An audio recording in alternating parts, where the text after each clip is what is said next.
Juan, un niño adolescente que había terminado la secundaria en un pueblo lejano, estaba deseoso de ir a la ciudad a encontrar algo mejor.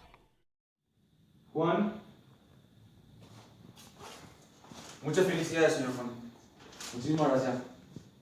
Por fin, el trabajo en campo no está destinado para mí. Algo me espera mejor.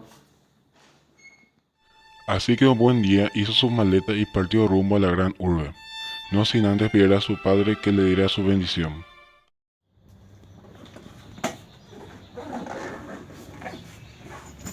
Por fin, he terminado mi maleta.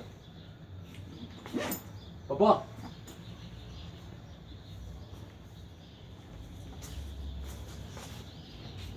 ¿Qué pasó, mi hijo? Mira. Ya me envío. Gracias, papá. Juan tomó el camión que le llevaría a la gran ciudad, la cual estaba a un par de horas de su pueblo.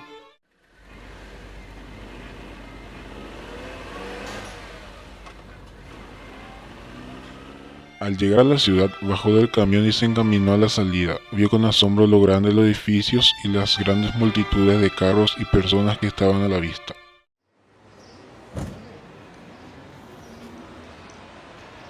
Aquí viene su maleta, señor.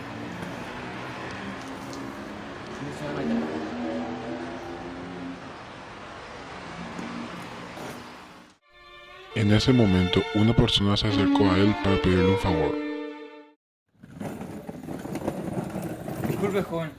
Estoy llegando a este pueblo. ¿Sabe dónde puedo llegar al centro? ¿Cómo puedo ir? Yo también soy nuevo en este pueblo. No lo sé, discúlpeme, amigo.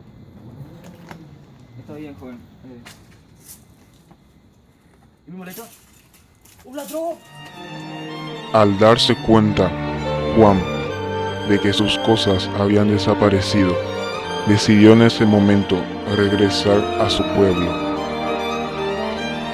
Estaba espantado de la gran ciudad y solo deseaba regresar a la protección de su casa y a la tranquilidad de trabajar en el campo.